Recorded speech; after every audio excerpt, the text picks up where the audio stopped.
Carbon और magnesium में more electronegative कौन है? बेस है वो, तो नेगेटिव चार्ज बेस होता है क्योंकि H+ से रिएक्ट करते हैं। स्ट्रॉन्ग बेस क्यों है? तो अब आप ये बताओ कि अगर ये वीकेस्ट एसिड है तो इसका कॉन्जुगेट बेस कैसा होगा? रिग्नार्ड की देखो दो प्रॉब्लम है। जैसे हमको जीवन जीने के लिए दो चीजें चाहिए ना, क्या चाहिए हमको? और आपने गलती से भी रिग्नार्ड को अगर H2SO4 दिखा दिया, अब बताओ ईथर हाईली वोलेटाइल होने से रिग्नार्ड को और फेवर कैसे करेगा? वो इनसे कभी भी लगा हुआ हाइड्रोजन रिग्नार्ड के साथ आ गया तो वो एसिड बेस रिएक्शन करेगा। और चारों में हाइड्रोजन एसिडिक H किससे लगा है हमारा? क्योंकि देखो बेस है ना, रिग्नार्ड है, रिग्नार्ड इज C-। अब आप ये बताओ NH2 से वो 2 H लेगा या 1 लेगा? IIT की तैयारी करने में और IIT के अंदर पढ़ने में क्या फर्क है पता है?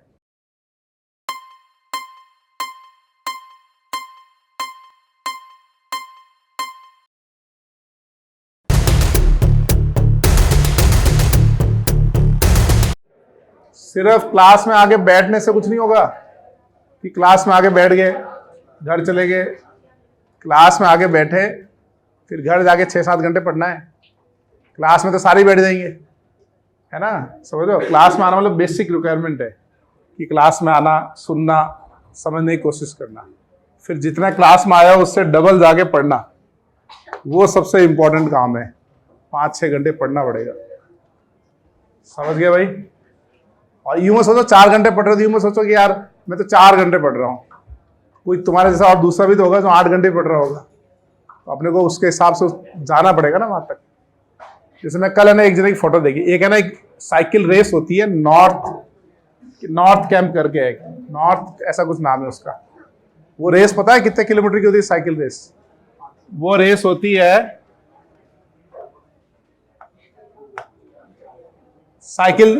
साइकिलिंग रेस है, यूरोप में होती है।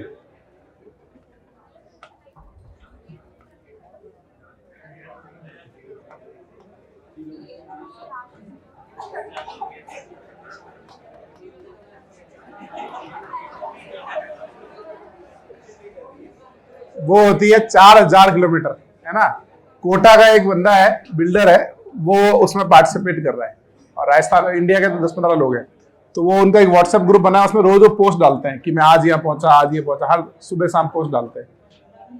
तो पता है कि अभी वो एट प्रेजेंट स्वीडन में वो रेस शुरू होती है, इटली में शुरू होती है, इटली से होते हुए फ्रांस होते हुए फिर स्कैंडिनेवियन कंट्री, फिनलैंड होते हुए नॉर्वे में जाके खत्म होती है वो।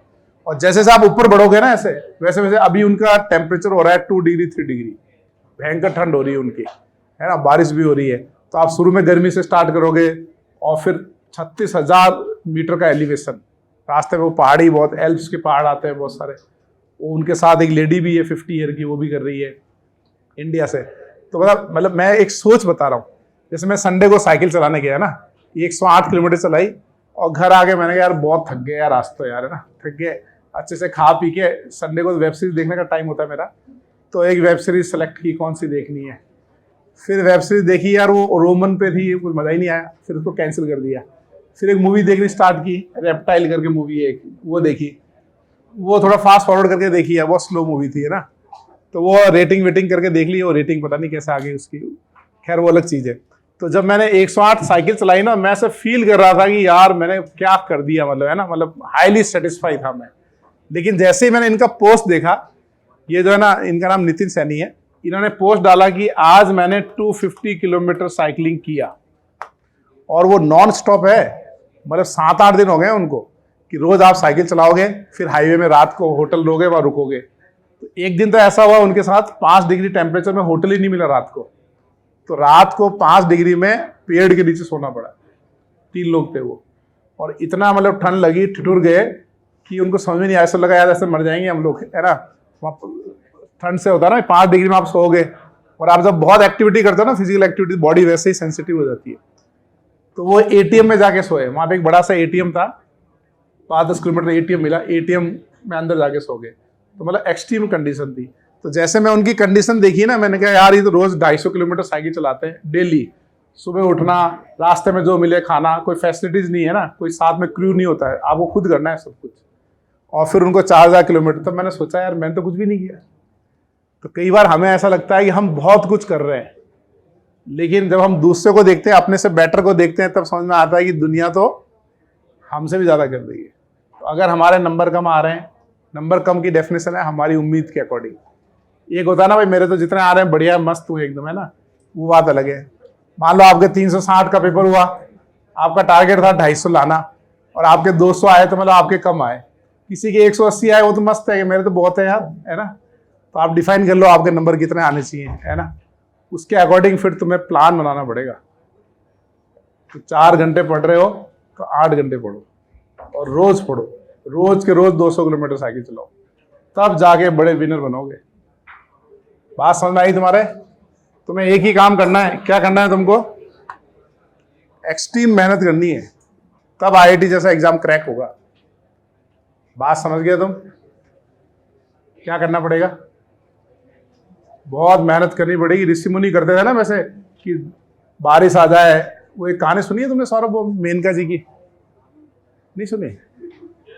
अरे बड़ी फेमस कहानी है यार। अरे उनका नाम क्या था ऋषि का? बस विश्वामित्र, हाँ विश्वामित्र। उन्होंने क्या तपस्या की थी? उन्होंने इतनी खतरनाक तपस्या की थी कि मतलब कई सालों तक बारिश आ रही है, जंगल में आप तपस्या कर रहे हो, बारिश आ रही है, बाढ़ आ रही है, सांप बिच्छू आ रहे हैं, आपको कोई इफेक्ट ही नहीं हो रहा है। तो जो भगवान था ना इंद्रदेव, वो डर गए। ऐसा अपने कहानियों में बताया जाता है।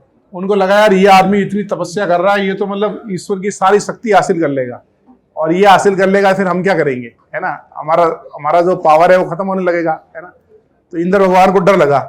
तो इंद्र भगवान ने सोचा यार इसकी ना तपस्या भंग करनी पड़ेगी। तो उस समय फेसबुक, इंस्टाग्राम, यूट्यूब तो थे नहीं, है ना। तो नहीं तो यूट्यूब का एक सब्सक्रिप्शन दिला रहे थे उनको पेड वाला, तो भी भंग हो जाती। तो वो थे नहीं उस समय यूट्यूब वगैरह ना, इंस्टाग्राम था। तो उन्होंने कहा क्या किया जाए यार, यूट्यूब इंस्टाग्राम तो काफी लेट आएंगे। तो उन्होंने कहा कि यार ह्यूमन कैसे डिस्ट्रैक्ट हो सकता है, मैन वो होता है किसी ब्यूटीफुल लेडी को देख के। जनरल बता रहा हूँ, वैसे तो 100% है लेकिन जनरल है, ठीक है ना। अब उन्होंने एक ऐसी मतलब एक इमेजनरी अप्सरा बनाई। अप्सरा समझते हो? जो आजकल अपन मॉडल्स बोलते हैं ना, पहले अप्सरा बोलते थे ना। तो अप्सरा इतनी ब्यूटीफुल बनाई। अच्छा उसको प्रॉब्लम ये है कि वो ब्यूटीफुल तो है, लेकिन वो विश्वामित्र जी उसको देखेंगे कैसे? जब डिस्ट्रैक्ट तो तब होंगे ना जब देखेंगे उसको।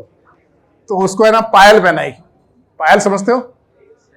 वो जब है ना पायल में, उसको इस तरीके से मतलब उसका वो वाइब्रेशन दिया कि भाई आदमी थोड़ा सा डिस्ट्रैक्ट होने लगे।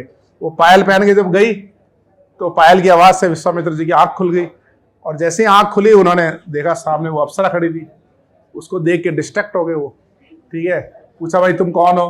तो उसने कहा मैं तो जंगल में घूम रही हूँ, ऐसा मतलब जो भी उन्होंने आपस में बातचीत की, ठीक है ना। फिर फाइनली ये हुआ कि उसने उनकी शादी हो गई दोनों की, है ना।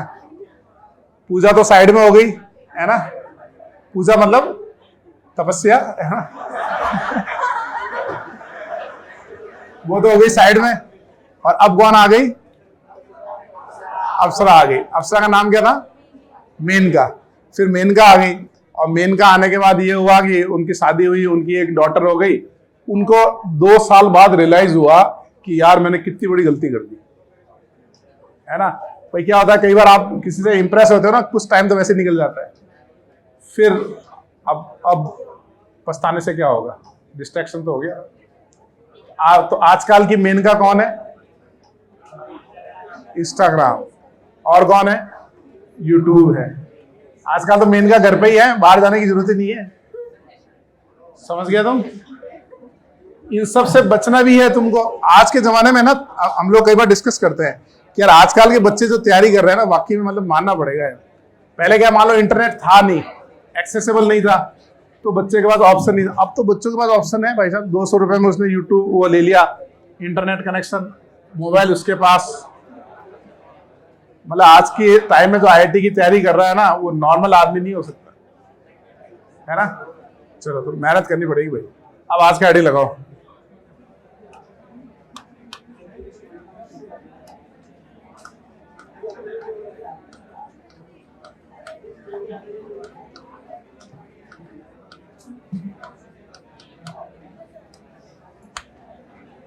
अब नया चैप्टर करेंगे रिग्नार्ड रिएजेंट। तुमको डीपी बनानी है हाइड्रोकार्बन की सारी और हैलाइड की भी सारी।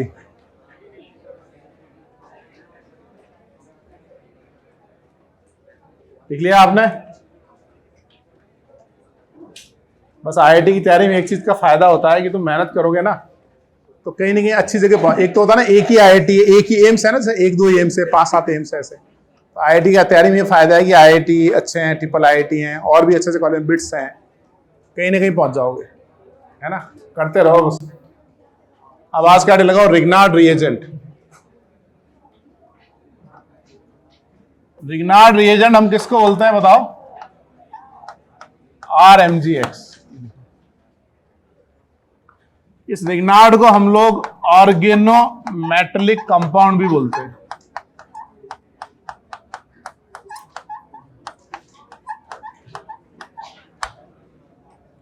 देखो, Grignard is a organometallic compound, क्योंकि हमारा मैग्नीशियम, कार्बन और मैग्नीशियम के बीच में बॉन्ड है ना। ऑर्गेनोमेटेलिक कंपाउंड का मतलब क्या? Bond between carbon and metal. X is halogen.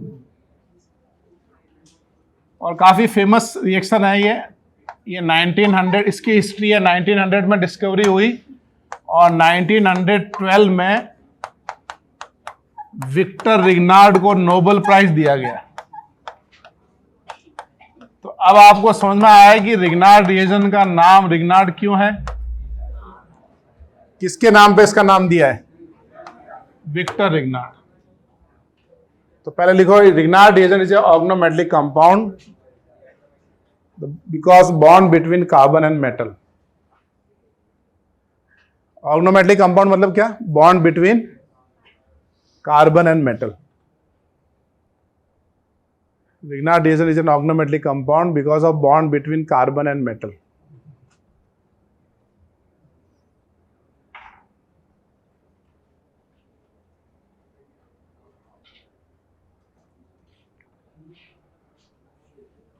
लिखा आप लोगों ने?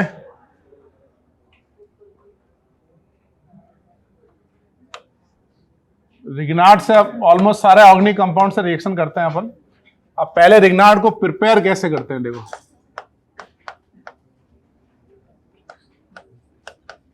पहले लिखो आप, प्रिपरेशन ऑफ रिग्नार्ड। इसको करते हैं अल्काइल हैलाइड में डालते हैं magnesium in presence of ether as a solvent. तो ये हाई यील्ड में बनता है रिग्नार्ड। तो एक रिग्नार्ड का फेमस होने का रीजन ये भी है कि इसकी प्रिपरेशन हाई यील्ड में होती है। सिमिलरली अगर अपन अराइल हैलाइड भी ले लें, मैग्नीशियम ईथर ले लें, ये भी अबाउ 90 to 95% बनता है। तो पहले लिखो आप, preparation of Grignard, alkyl halide react with magnesium in presence of ether as a solvent.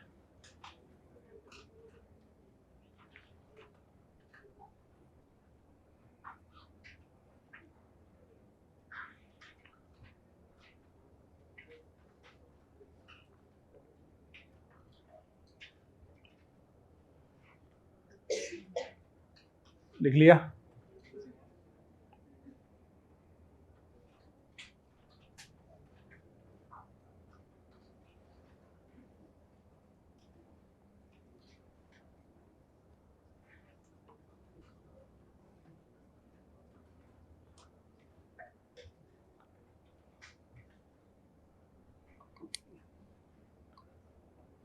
अब तो लिख लिया होगा। अब लिखो इसका mechanism of Grignard formation, mechanism of preparation.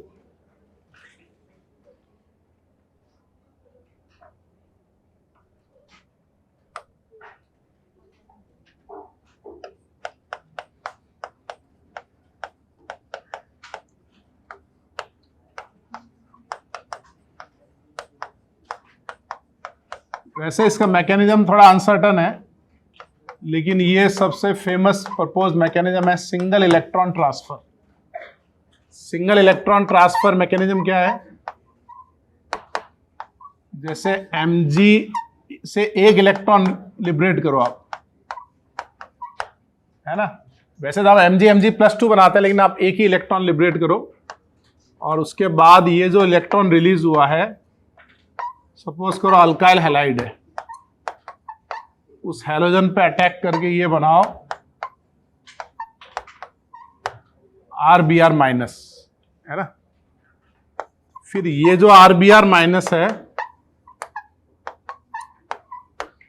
इससे निकलेगा Br माइनस, और ये बनेगा R डॉट, और साथ में क्या बना, Br माइनस। अब बताओ इसके बाद नेक्स्ट क्या होगा। अब ये R डॉट किससे रिएक्ट करेगा, Mg डॉट से। ये R डॉट, Mg डॉट और एक ये Br माइनस, इन तीनों की रिएक्शन करवाओगे ना, तब हमारे पास क्या बन जाएगा, R MgBr। यानी इसकी रिएक्शन करवानी है R डॉट की इस Mg डॉट के साथ Br माइनस के साथ, तो तीनों मिलके बनाते हैं R MgBr। ये मैकेनिज्म है इसका, ठीक है। तो इसको लिखो पहले एक बार। तो अल्टीमेटली क्या हुआ, मैग्नीशियम इंसर्ट कर गया in between R and Br।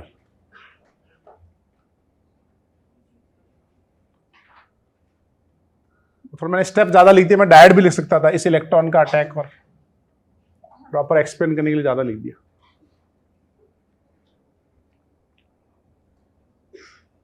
तो जब भी हम हैलाइड में मैग्नीशियम डालेंगे तो मैग्नीशियम कार्बन Br के बीच में इंसर्ट हो जाएगा।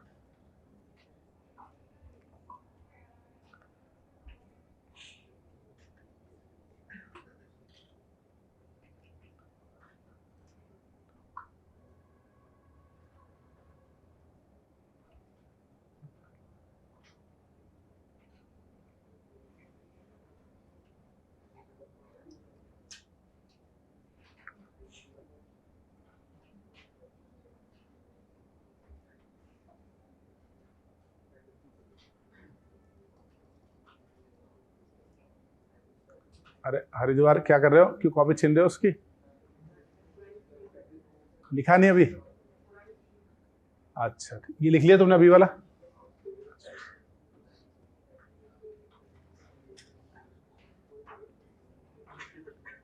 नीचे लिखो सॉल्वेंट यूज्ड इन रिग्नार्ड। वैसे कार्बन और मैग्नीशियम में मोर इलेक्ट्रोनेगेटिव कौन है, कार्बन ज्यादा इलेक्ट्रोनेगेटिव है ना, तो कार्बन पे आएगा माइनस, मैग्नीशियम पे क्या आएगा, प्लस। वहां बनाओ R पे माइनस बनाओ, Mg पे प्लस बनाओ।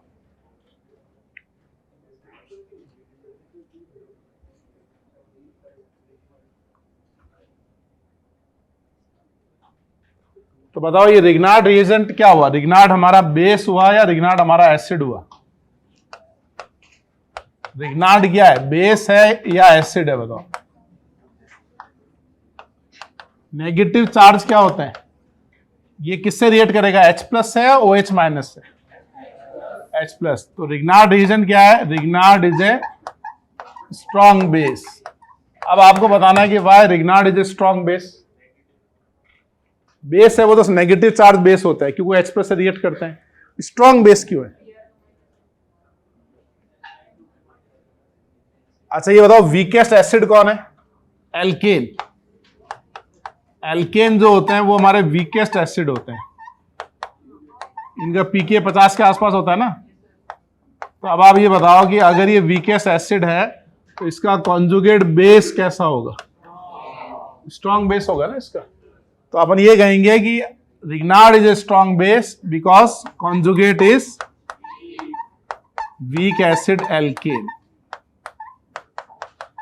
दूसरा ये बताओ रिग्नार्ड इलेक्ट्रोफाइल है या बताओ रिग्नार्ड न्यूक्लियोफाइल है, न्यूक्लियोफाइल है ना। Grignard is a strong base and Grignard is a strong nucleophile. दो ही रिएक्शन करता है वो, या तो एज ए बेस रिएक्ट करेगा या फिर एज ए न्यूक्लियोफाइल। तो ये लिखो आप पहले कि Grignard is a strong base because conjugate is weak acid alkane.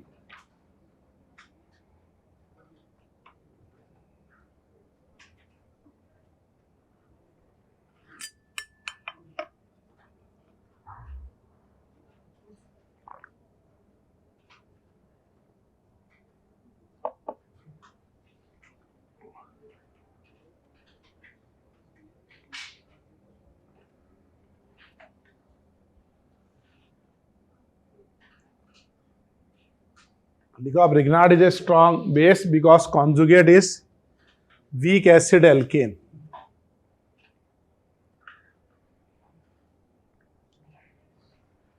दूसरा ये भी लिखो, Grignard is a strong nucleophile.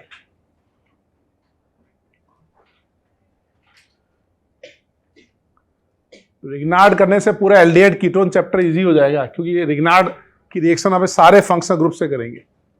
Grignard के बाद की रिएक्शन बहुत इजी हो जाएगी।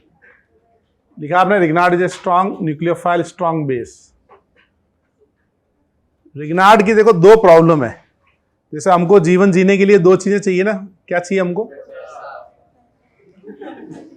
पैसा तो चाहिए, उसके अलावा कुछ फंडामेंटल चीजें जो सबके लिए जरूरी है। खाना चाहिए, खाने से भी ज्यादा और जरूरी हवा चाहिए। हाँ भाई, हवा नहीं होगी ना, नाक कान बंद कर दिया, अच्छे से हवा नहीं दी, 1-2 मिनट तो काम खत्म। तो हवा जरूरी है। और दूसरा, आदमी खाने के बिना तो कई दिन रह सकता है, पानी के बिना नहीं रह सकता ना। तो हवा और पानी जो है ना, मस्ट है अपने लिए ना। रिग्नार्ड रिएजेंट है ना हमारा, रिग्नार्ड की दो ही लोगों से दुश्मनी है।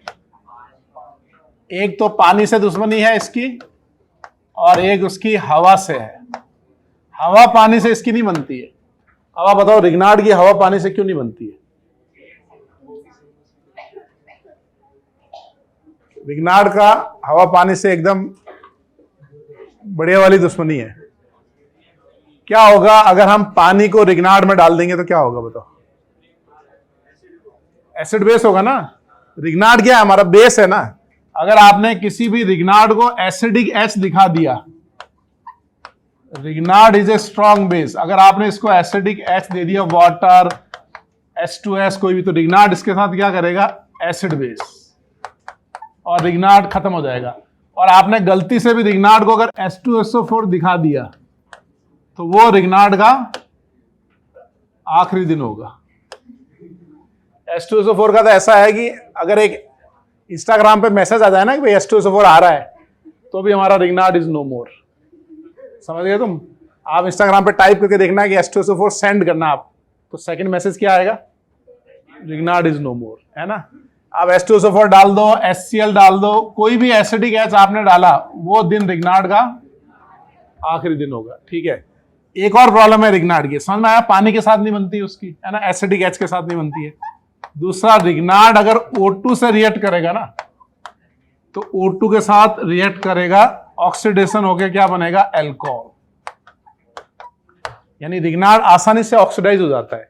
तो आपको इसको फ्री ऑफ O2 में बनाना पड़ेगा, और प्लस फ्री ऑफ मॉइस्चर यानी फ्री ऑफ एसिडिक एच बनाना पड़ेगा। अब बताओ, हमें सॉल्वेंट कैसा यूज करना चाहिए? क्या हमें ऐसा सॉल्वेंट यूज करना चाहिए जिसके अंदर एसिडिक एच हो? हमें सॉल्वेंट कैसा लेना चाहिए? बेसिक लेना चाहिए। रिग्नार्ड हमारा बेस है ना, तो हमारा सॉल्वेंट भी बेस होना चाहिए। तो बताओ, ऐसा कोई सॉल्वेंट जानते हो जो बेस है? वो कौन सा है हमारा? ईथर। ईथर सबसे अच्छा सॉल्वेंट है। तो पहले लिखो आप, पहले ये लिखो, रिग्नार्ड की हवा पानी से नहीं बनती, ऐसे लिख लो आप।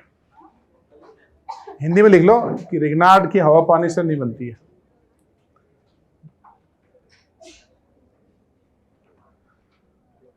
हिंदी में, मराठी में, बंगाली में, बिहारी में, जो भी ठीक लगे।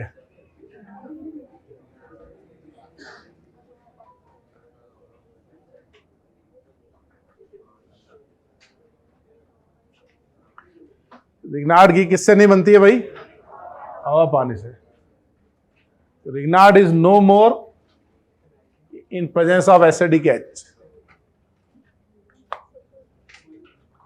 फिर नीचे ये दो रिएक्शन लिखो। रिग्नार्ड है when react with acidic H, Grignard undergo oxidation.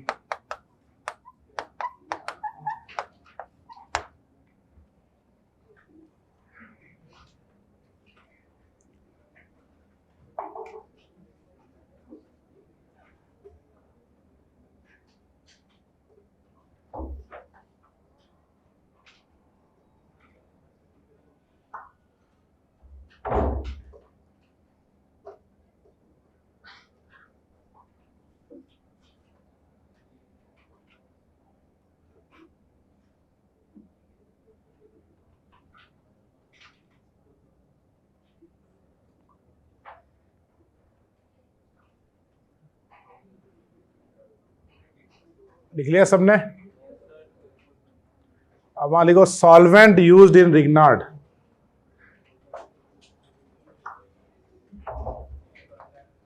नीचे लिखो आप solvent used in Grignard.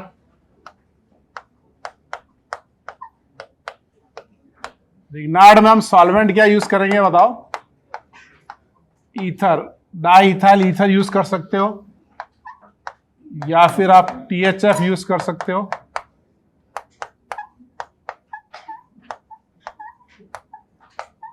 Tetrahydrofuran use कर सकते हो,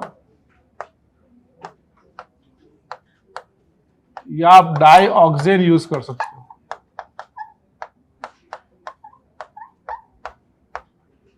लिखो अच्छे से नोट्स में, सॉल्वेंट यूज इज ईथर,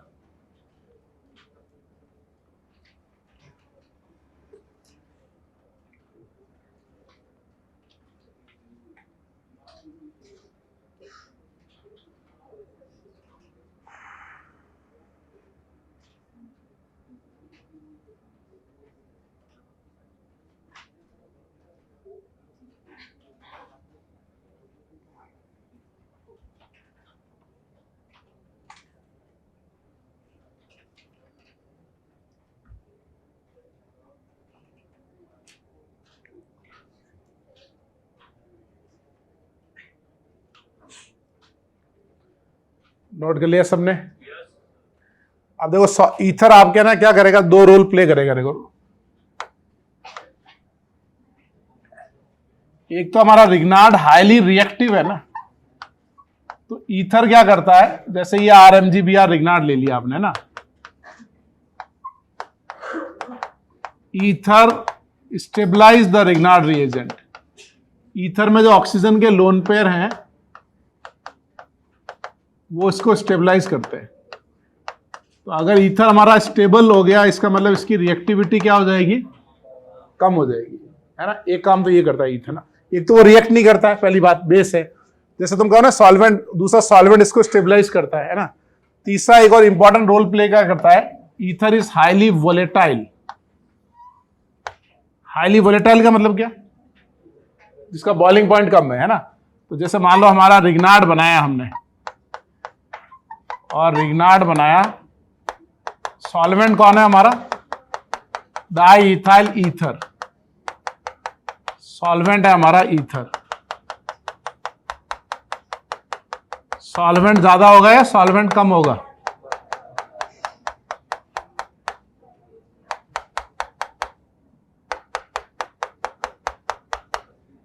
बहुत है। अब बताओ ईथर हाईली वोलेटाइल होने से रिग्नार्ड को और फेवर कैसे करेगा वो। ईथर हाईली, अभी हमने क्या डिस्कस किया था कि रिग्नार्ड O2 के साथ रिएक्ट करके क्या बनाता है बताओ, ऑक्सीडाइज होकर अल्कोहल में कन्वर्ट हो जाता है ना। तो अगर हम O2 की कंसंट्रेशन कम कर देंगे तो रिग्नार्ड का ऑक्सीडेशन होने के चांसेस भी कम हो जाएंगे, है ना। Ether is highly volatile. जैसे मान लो 35 डिग्री पे रिग्नार्ड बनाया, उस समय ईथर भी वोलेटाइल हो गया। तो ये जो ईथर है ना, ये यहां से उसने अपना बॉइलिंग पॉइंट अचीव कर लिया। हमने ऐसा टेम्परेचर रखा जिससे उसका बॉइलिंग पॉइंट भी अचीव होने लगा, है ना। ईथर इज हाईली वोलेटाइल, यहां से ईथर निकलने लगेगा तो ईथर के रास्ते में कौन आएगा, यहां O2 भी तो होंगे।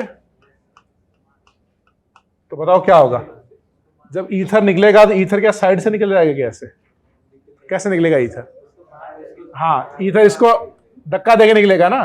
तो it will displace the O2 present in the reaction mixture. वो O2 को डिस्प्लेस करेगा, उसको बाहर निकालेगा O2 को।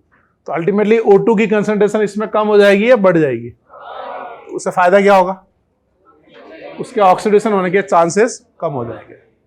समझे आप। तो ईथर सिर्फ इसलिए यूज नहीं कर रहे हैं, ईथर रिएक्ट नहीं करता है, ईथर स्टेबलाइज करता है, ईथर O2 की कंसंट्रेशन कम करता है। अब अगर आपको मैं पूछूं कि रिग्नार्ड के फॉर्मेशन में normal hexane as a solvent use नहीं करते हैं, तो अब आप बताओ कि नॉर्मल हेक्सेन क्यों नहीं यूज करते हैं। पहली बात तो ये नॉन पोलर है और रिग्नार्ड हमारा पोलर है ना, वो सॉल्युबल ही नहीं होंगे। और दूसरी बात, क्या हेक्सेन भी रिग्नार्ड ईथर की तरह इसको स्टेबलाइज कर पाएगा क्या, नहीं कर पाएगा। तो हमको पोलर सॉल्वेंट ही यूज करना है, और पोलर भी होना चाहिए, बेसिक भी होना चाहिए, है ना, हाईली वोलेटाइल भी होना चाहिए। उन सब कंडीशन में सबसे बेस्ट कौन है, ईथर है हमारा। समझे आप। तो लिखो रोल ऑफ ईथर, 2 रोल लिखो। पहला रोल लिखना है आपको, it will stabilize the Grignard reagent.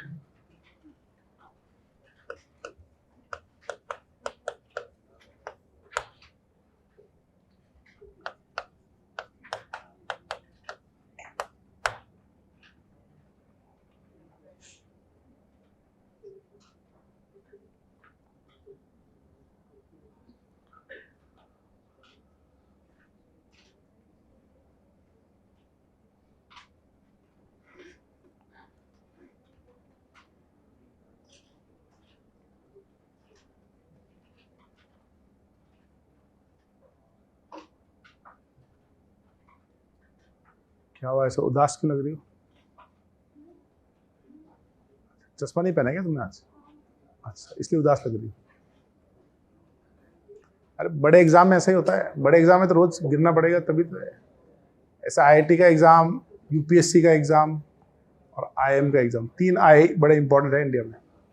तो तुम्हारे जैसे कम उम्र में तुम ये सब चीजें सीख रहे हो ना, ये लाइफ लॉन्ग लेसन है ये। लोग तो 1-2 छोटे मोटे एग्जाम गड़बड़ होते हैं एकदम डिप्रेस हो जाते हैं, तुम्हें तो हर महीने होना है।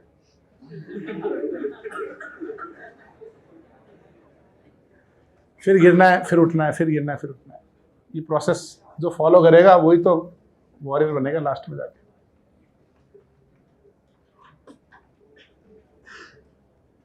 क्या भाई समझे?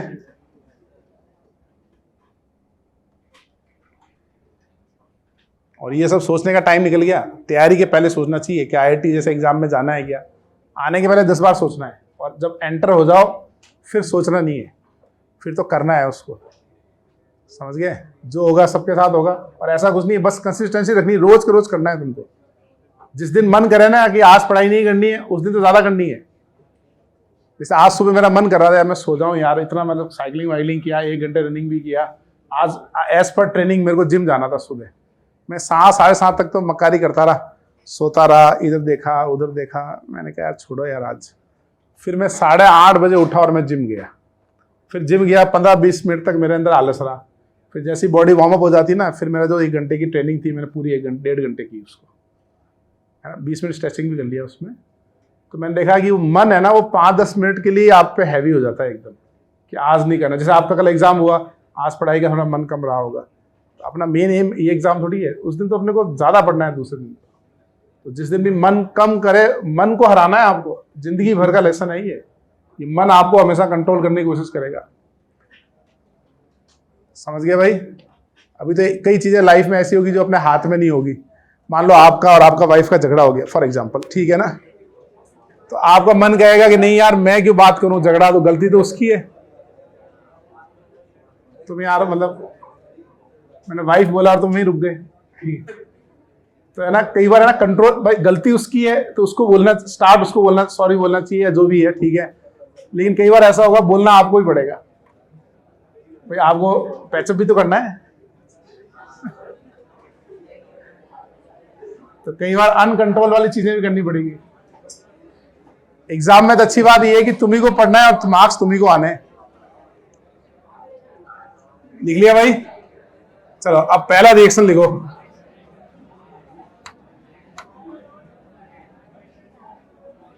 हेडिंग लगाओ रिग्नार्ड।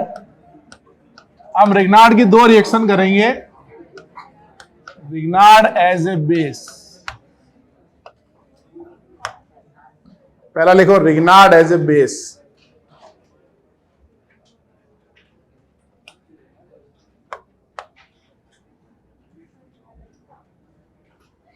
तुम्हें कौन सी एक्ट्रेस ठीक लगती है? कैटरीना कैफ ठीक लगती है या सोनम ठीक लगती है?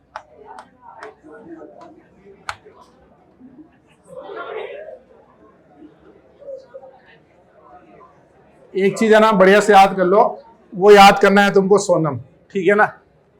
सोनम के साथ एक और याद करना है, सोनम एक्स।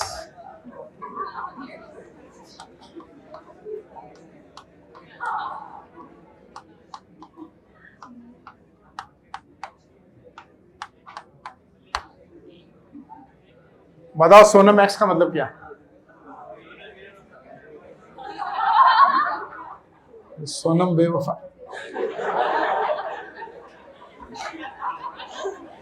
सोनम एक्स से मतलब है कि अगर हमारा हाइड्रोजन कभी भी सल्फर से लगाओ, ऑक्सीजन से लगाओ, नाइट्रोजन से लगाओ, या एक्टिव मिथिलीन हाइड्रोजन हो या हैलोजन से लगाओ, ये सभी एसिडिक एच है। और रिग्नार्ड इन सब के साथ क्या रिएक्शन करेगा? Acid base. हाइड्रोजन सल्फर से, ऑक्सीजन से, नाइट्रोजन से। एम का मतलब क्या है? Active methylene. और एक्स का मतलब क्या है? हैलोजन। इनसे कभी भी लगा हुआ हाइड्रोजन रिग्नार्ड के साथ आ गया तो वो एसिड बेस रिएक्शन करेगा। तो सोनम को तुम बाद में लिख लेना। पहले जैसे मैंने आपको रिग्नार्ड दिया CH3MgBr, जैसे वाटर दिया, तो इसकी कंप्लीट रिएक्शन क्या होगा? रिग्नार्ड करेगा एसिड बेस, एक बनेगा मीथेन, प्लस साइड में क्या बनेगा? OH - NMgBr plus. ऐसे ही बताओ, what is the reaction of Grignard with alcohol? Grignard और एल्कोहल की क्या रिएक्शन होगी? रिग्नार्ड इज ए बेस, इससे एक होगा एसिड बेस, प्लस क्या बनेगा? RO - NMgBr plus. ऊपर वाले में जगह नहीं थी इसलिए मैंने साइड पर लिखा नहीं।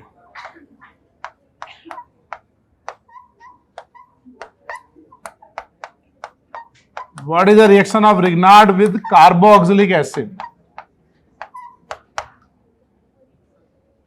एसिटिक एसिड के साथ क्या रिएक्शन होगी बताओ? Grignard is a base,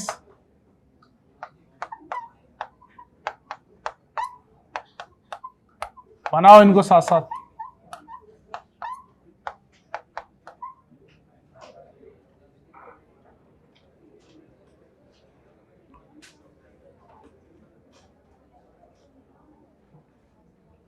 proper arrow के साथ बनाओ।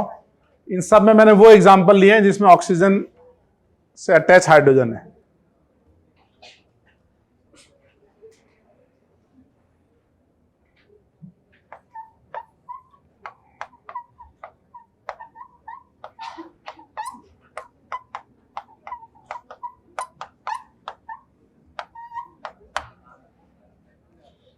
रिग्नार्ड और फिनॉल की क्या रिएक्शन होगी भाई? एसिड बेस,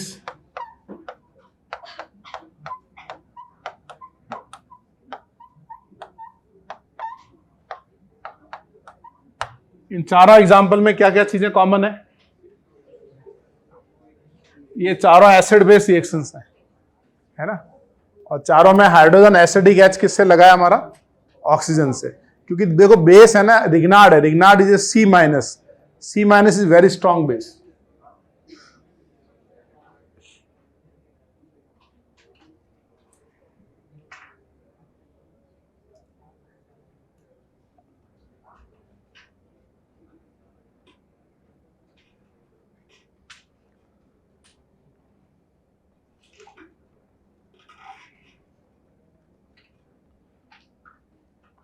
प्रॉपर एरो के साथ चारों स्टेप, चारों मैकेनिज्म लिखो।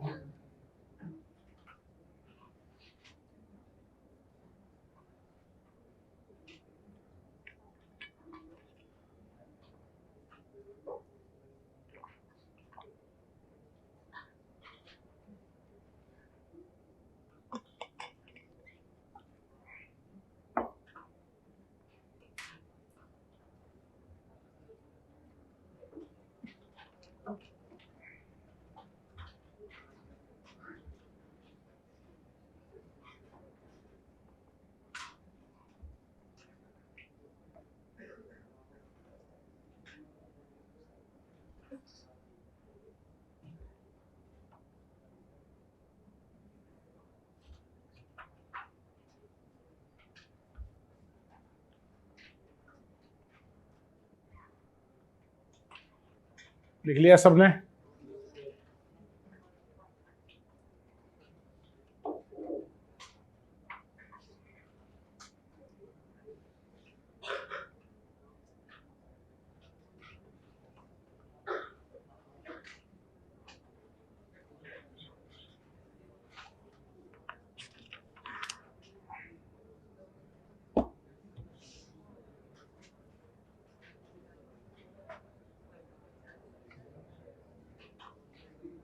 आप तो लिख लिया होगा। मैंने ये वाला एग्जांपल ले लिया, सभी ऑक्सीजन वाले, ये एग्जांपल ऑक्सीजन से अटैच हाइड्रोजन।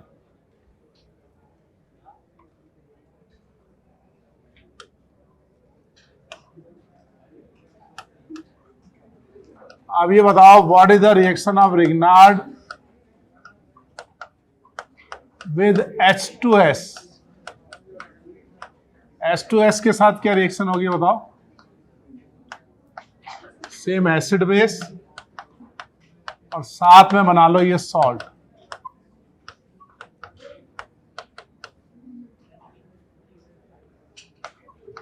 और अगर मैं एक हाइड्रोजन हटा के एक अल्काइल ग्रुप लगा दूं, यानी थायो अल्कोहल बना लूं, तो रिग्नार्ड और थायो अल्कोहल की क्या रिएक्शन होगी?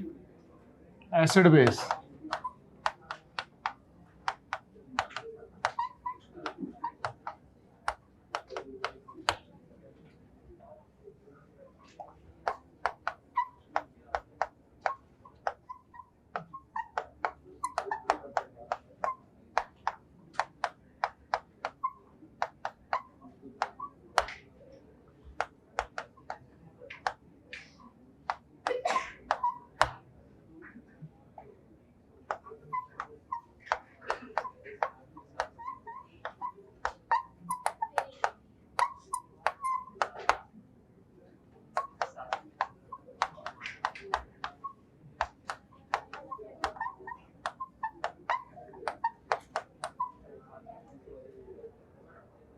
सल्फर का अटैच हाइड्रोजन हो तो उसके साथ भी एसिड बेस।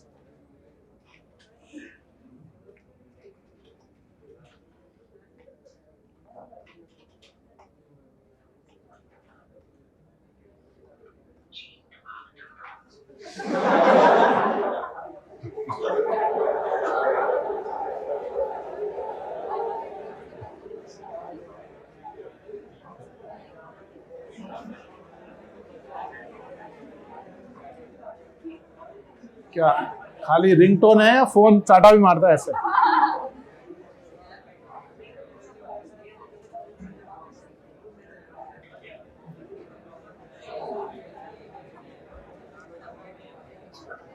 एट तक लिख लिया भाई? एट्थ का प्रोडक्ट भी लिख लो।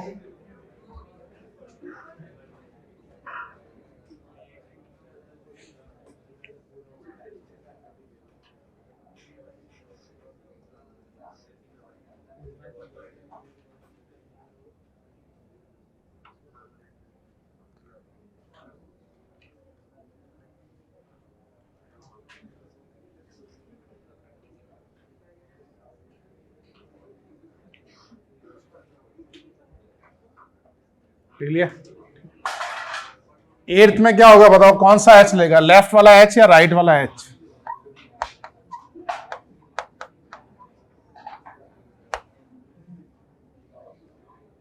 सल्फर के साथ क्या रिएक्शन होगी बताओ? मैंने आपको क्या बताया था? रिग्नार्ड की दो केमिकल प्रॉपर्टीज है। क्या प्रॉपर्टीज है? Grignard as a base and Grignard as a nucleophile. तो इसमें एज ए बेस तो रिएक्ट नहीं करेगा क्योंकि एसिडिक एच नहीं है। तो दूसरा रोल क्या है उसका? न्यूक्लियोफाइल। तो क्या सल्फर हमारा इलेक्ट्रोफाइल की तरह रोल प्ले कर सकता है? इलेक्ट्रोफाइल कौन होते हैं? They must have vacant orbital of low energy level. तो सल्फर के पास कौन सा ऑर्बिटल वेकेंट है? इसका डी ऑर्बिटल वेकेंट है। तो इसमें Grignard act as a nucleophile क्योंकि वहां पे कोई एसिडिक एच नहीं है। Acid base reaction are fast, लेकिन कोई एसिडिक एच नहीं है, तो वो न्यूक्लियोफाइल का रोल प्ले करेगा। और फिर इसमें लास्ट में आप एसिड डालना तो ये थायो अल्कोहल बन जाएगा। तो आपको डिफरेंस समझ में आया 5, 6, 7 और 8 में? इन चारों में से कौन सी रिएक्शंस एसिड बेस है? स्टार्टिंग की तीनों एसिड बेस है ना ये।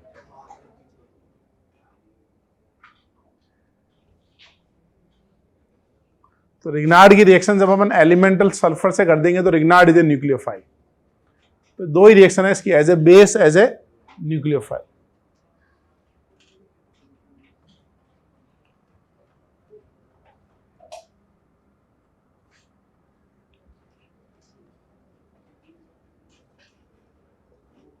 नोट कर लिया भाई?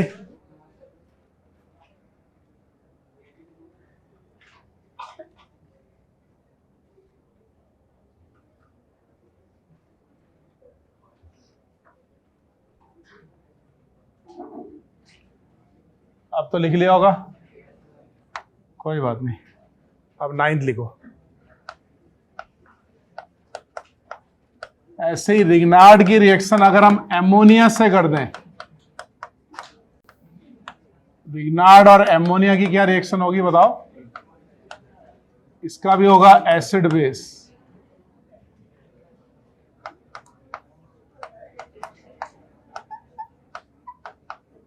रिग्नार्ड और एमाइड की क्या रिएक्शन होगी?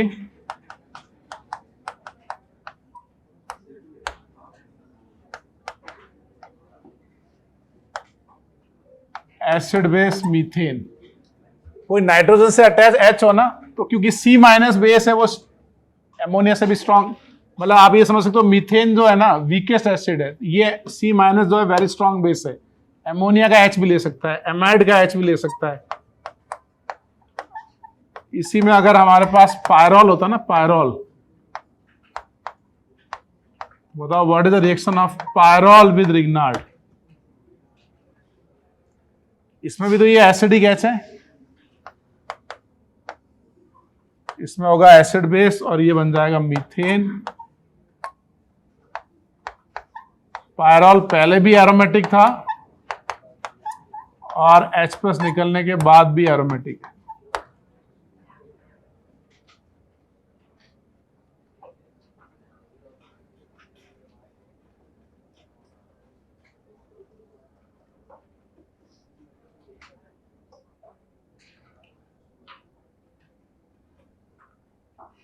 लिख लिया सबने? कोई बात नहीं।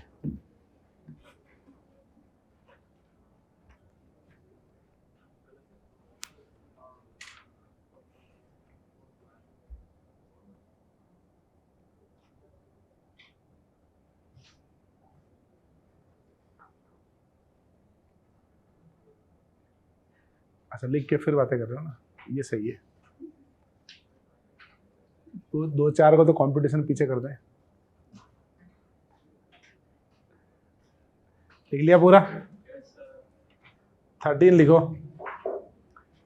तुम समझ रहे हो, मैं आपको एक ही टाइप के पहले ऑक्सीजन से अटैच हाइड्रोजन के एग्जांपल लिए, फिर आपके नाइट्रोजन वाले लिए, सल्फर वाले लिए, और ऐसे ही बताओ what is the reaction of Grignard with HX?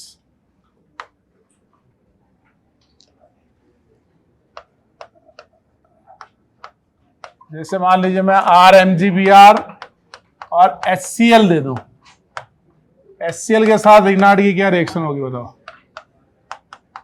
Acid base.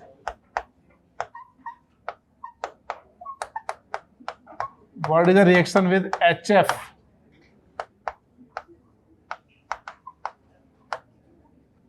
इनके साथ भी होगा एसिड बेस।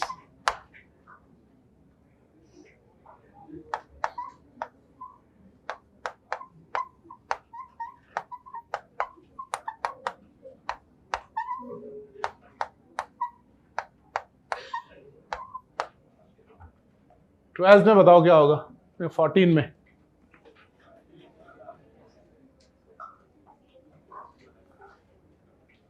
रिग्नार्ड कौन सा H लेगा बताओ? हाँ, रिग्नार्ड बीच वाला H लेगा ना, क्योंकि ये हमारा कौन सा ग्रुप हो गया? Active methylene.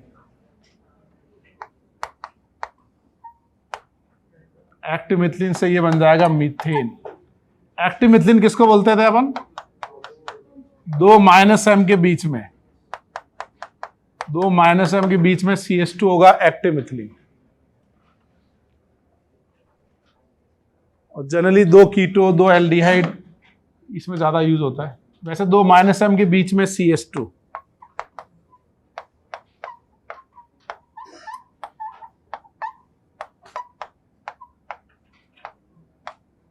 फिफ्टीन में बताओ एक्टिव मिथिलीन है क्या? क्या 15 के अंदर एक्टिव मिथिलीन है? नहीं है ना। अब एक और कीटोन लगा दिया, बताओ ये एक्टिव मिथिलीन है? ये एक्टिव मिथिलीन है ना इसका। तो रिग्नार्ड और एक्टिव मिथिलीन की क्या रिएक्शन होगी बताओ भाई? Acid base. यानी इन 15 रिएक्शन में से कितनी रिएक्शन एसिड बेस है? 14 हुई ना, एक बच गया ना, कौन सा बच गया? सल्फर वाला। ये सब रिएक्शंस जो हैं except sulphur all are acid base.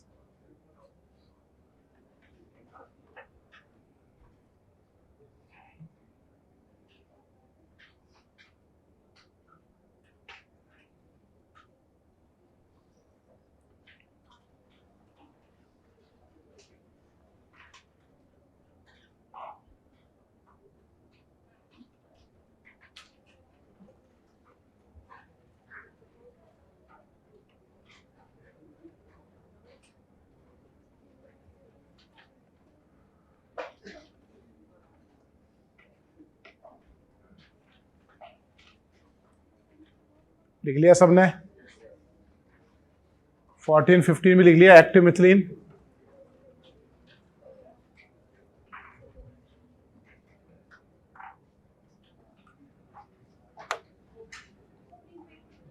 नहीं लिखा? चलो कोई बात नहीं, बाद में लिखना, ठीक है। अब लिखो all the above reaction are known as Zerewitinoff. All the above reactions are known as Jerry-Wittnoff active hydrogen determination.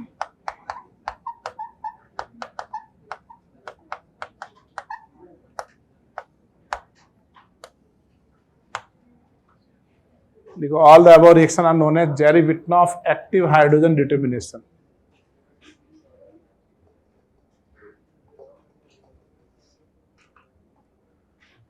Except sulphur वाली रिएक्शन, उसको काउंट मत करो। इन सब रिएक्शन को बोलते हैं जेरी-विटनॉफ एक्टिव हाइड्रोजन डिटर्मिनेशन।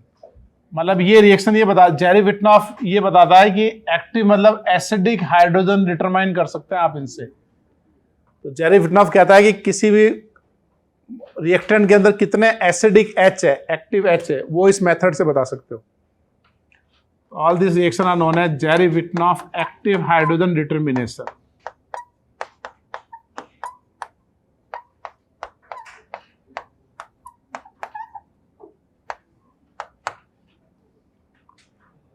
इसमें अगर अपन x mole of Grignard use करें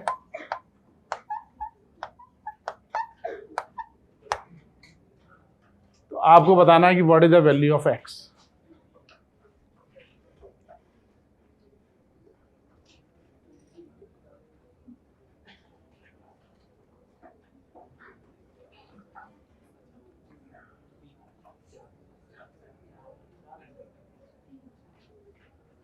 तीन आएगा कि बताओ 4 आएगा?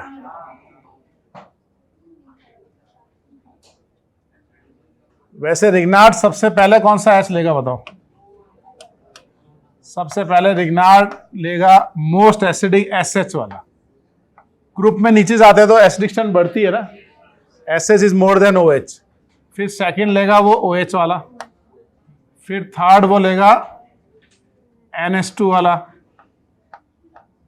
अब आप ये बताओ NH2 से वो 2H लेगा या 1 लेगा? 1 लेगा ना। 1 लेने के बाद ये भी तो बेस बन जाएगा। जब हम एक H+ आयन निकालेंगे तो बनेगा क्या बताओ? O-, और फिर ये क्या बनेगा बताओ? N-, और ये क्या बनेगा? S-। लिखो इसको। यानी एक एटम से अपन एक ही H निकाल सकते हैं। अपन कभी भी 2 माइनस चार्ज नहीं बनाएंगे, ये कभी नहीं बनाते हम। हाईली N-2, O-2, C-2, ये सब हाईली अनस्टेबल है।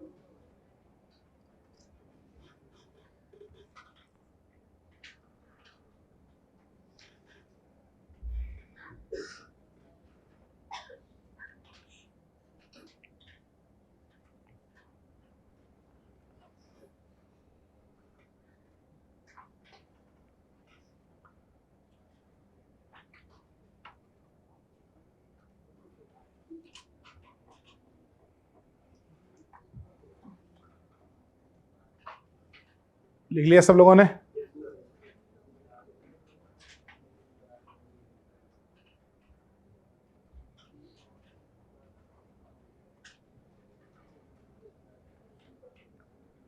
आईआईटी की तैयारी करने में और आईआईटी के अंदर पढ़ने में क्या फ़र्क है पता है?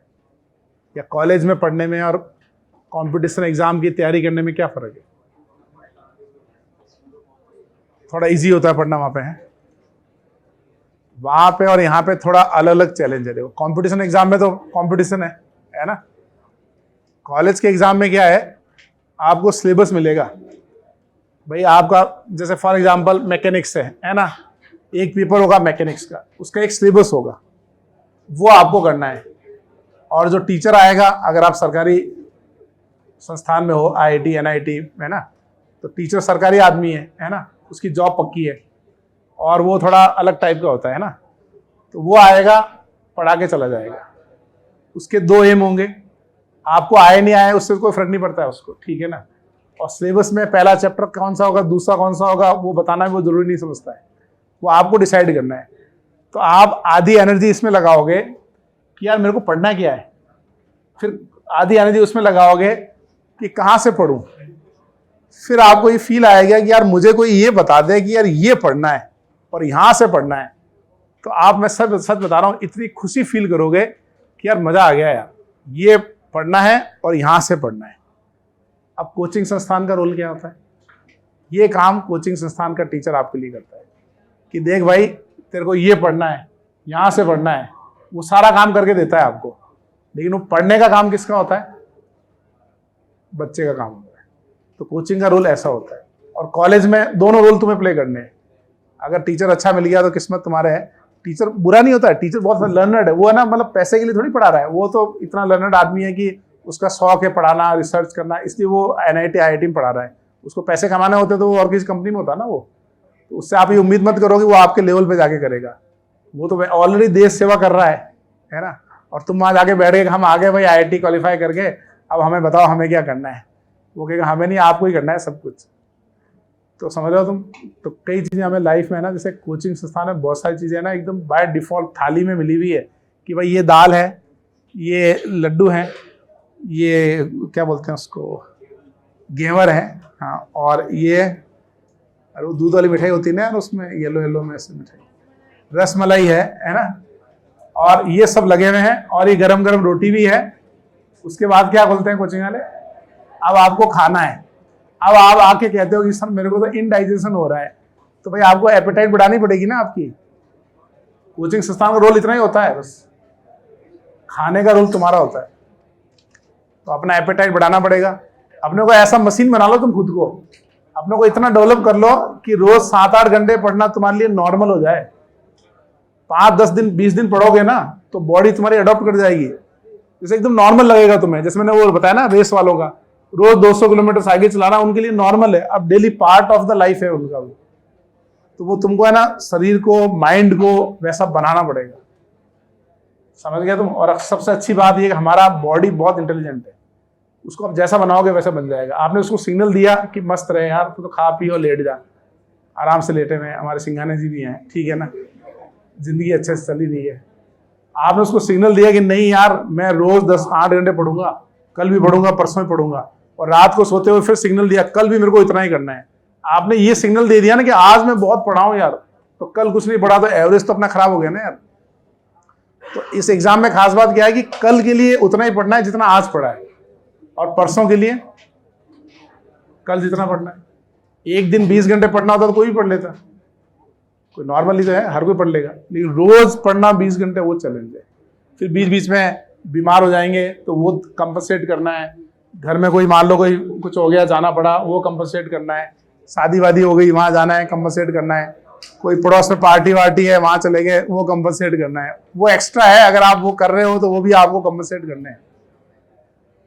बात समझ में आ रही है तुम्हारे? ठीक है, अब लास्ट लिखो। मतलब मैं ये चाह रहा हूं कि तुम बस मेहनत करो, रिजल्ट मत सोचो, जो ईश्वर देगा उसको धन्यवाद देना, है ना। रिजल्ट सोचा ना, रोज रिजल्ट को सोचोगे मेरा क्या होगा, मेरा क्या होगा, वो सिर्फ आपको मेंटली डिस्टर्ब करेगा। जैसे मैं रोज सोचूं मैं 500 करोड़ कब कमाऊंगा, कब कमाऊंगा, कब कमाऊंगा, तो डिस्टर्ब हो जाऊंगा ना यार। कमाने हैं, कमा लूंगा, मुझे जल्दी है नहीं, 2-5 साल में कमाने, ठीक है, कमा लेंगे धीरे धीरे, है ना। उसको सोच के मैं परेशान थोड़ी होता हूँ। मैं ये भी सोचता हूँ कि जैसे मतलब वैसे ही मैंने बहुत सारा कमा रखा है, कोई दिक्कत नहीं मुझे, है ना। लेकिन मुझे और कुछ करना है, इसलिए कमाना है, इसलिए मेहनत करनी है। मैं सोच के उससे डिप्रेस नहीं होता हूँ, वो तो मैंने बना रखा है एम, ताकि मैं जीवन में और मेहनत करूँ, और भी जो मेरे को करना है मैं कर पाऊँ उसको, है ना। समझ गए आप? अगर उसको ज्यादा रिजल्ट के बारे में सोचने लग गए ना कि यार मेरा आईआईटी में नहीं हुआ तो क्या होगा, मेरा उसमें नहीं हुआ तो क्या होगा, है ना, तो फिर वो तो आपको है ना टेंशन क्रिएट करेगा, वो आपके तैयारी को कम करेगा। तुम तो जैसे आपने तो गीता में भी कितना फेमस वो कहा जाता है कि भाई कर्म कर, फल की इच्छा मत कर। लेकिन अब कलयुग आ गया है, एकदम उल्टा चलते हैं अपन। पहले अपन सोचते हैं फल क्या क्या मिलेगा ये बताओ हमको, तब मैं पढ़ाई स्टार्ट करता हूँ, है ना। तो थोड़ा मतलब तुम रिजल्ट के बारे में सोचो, अच्छा रहेगा तुम्हारा। अब ये लास्ट लिखो, रिजल्ट इतना अच्छा रहेगा कि तुम सोच भी नहीं पाओगे कि तुम्हारा रिजल्ट है।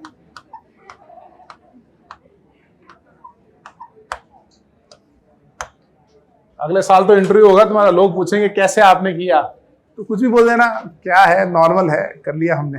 वो नहीं बोलते, मैं बताया ना एक लड़की का भी अपने आप की हालत खराब थी उसकी, वो कौन सा चैनल था एक, उसमें बोल रही थी मैं तो कोटा में ऐसे ही पढ़ाई कर ली, मैं तो मजाक मजाक में ही हो गया। मजाक तो तुम कुछ भी बोलोगे तो ठीक है, बाद में दुनिया सुनेगी तुमको। अब सौरभ बिहार जाएगा, कहेंगे कोटा में कैसे तैयारी, अरे कुछ नहीं है, नॉर्मल है, मैं तो जाता था कोचिंग, घर आता था, थोड़ी मूवी देखता था, और उसमें थोड़ा रोज 4-5 गाने सुनता, 2 घंटे पढ़ता, हो गया मेरा सिलेक्शन। अब लोग सुनेंगे यार सौरभ ने किया है, मतलब कोई खास बात है। सौरभ भी जानता है कि मैंने क्या क्या किया है ना। तो इधर तो की फालतू है ना, ये ऑनलाइन की दुनिया है ना, बहुत फर्जी है ये, इसको सुनना नहीं है कुछ। कोई कुछ भी बोले जा रहा है कि ऐसा होता है वैसा होता है, कुछ नहीं होता है। पढ़ना पड़ेगा 7-8 घंटे। ऑनलाइन की दुनिया से मेरा मतलब है कि मेरे अलावा नहीं, ऐसा ऑनलाइन से मतलब बहुत सारे इथिकल लोग भी हैं, लेकिन क्या 80% आपको इथिकल लोग ढूंढने में बहुत टाइम लग जाएगा। तो आपको है ना ऐसा कोई बंदा मिल रहा हो ना कि मैं शॉर्टकट से ये हो रहा हो, और अगर वो टीवी से या स्क्रीन से बाहर आ रहा हो तो उसको बाहर निकाल के समझाना है अच्छे से। क्योंकि देखो दुनिया है ना, कोई अभी मैंने इंस्टाग्राम पे एक शॉर्ट डाला था कि 1 करोड़ नौकरियां, है ना, उस पर गजब लोग देख रहे हैं उसको। और एक शॉर्ट मैंने डाला था कि भाई एक्स्ट्रा कमाई कैसे मेहनत से की जाए, उसको कोई देख ही नहीं रहा है। मैंने एक जगह कैसे सरकारी नौकरी पाई जाए ना, एक सरकारी पोर्टल है, वो गजब का उसमें मतलब व्यू आ रहे हैं उसके। अभी वो सुबह वो बता रहा था अपना एडिटर कि सर उसके 1 मिलियन व्यू हो गए। मैं कि उसमें है क्या ऐसा कि सर आपने बोला नहीं कि नौकरी सरकारी तुरंत कैसे मिलती है, तो हर आदमी देखना चाह रहा है। मैं कि उसका क्या हुआ जिसमें मैंने बताया था कि मेहनत से एक्स्ट्रा कमाया जाए, उसका सर कुछ नहीं हो रहा है। उसको तो आप और हम 2 ही देख रहे हैं बस। समझ गए? तो मेहनत तो करनी पड़ेगी ना यार। अब नीचे लिखो, लास्ट लिखो, नंबर ऑफ एसिडिक हाइड्रोजन। ये बताओ नंबर ऑफ एसिडिक हाइड्रोजन को हम क्या बोलेंगे? Mole of methane form. किसी में कितने एसिडिक हाइड्रोजन होंगे वो कैसे बताएंगे? मोल ऑफ मीथेन फॉर्म, या फिर ये बोलेंगे मोल ऑफ रिग्नार्ड कंज्यूम।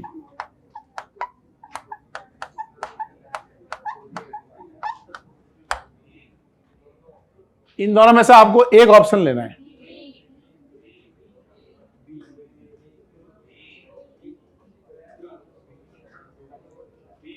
एक ऑप्शन ऐसा है जो 100% है कि मतलब ये होगा तो वो होगा ही होगा।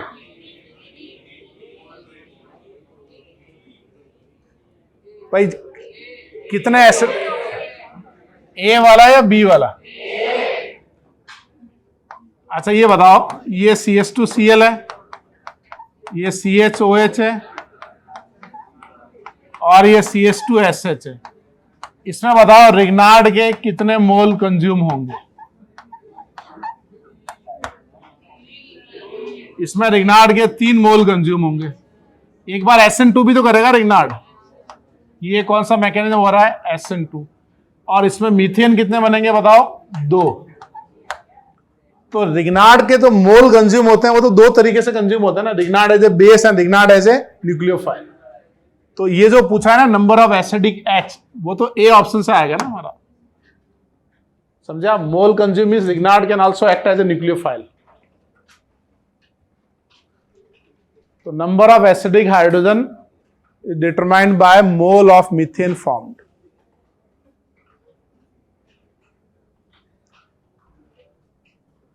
Number of acidic hydrogen is determined by mole of methane formed.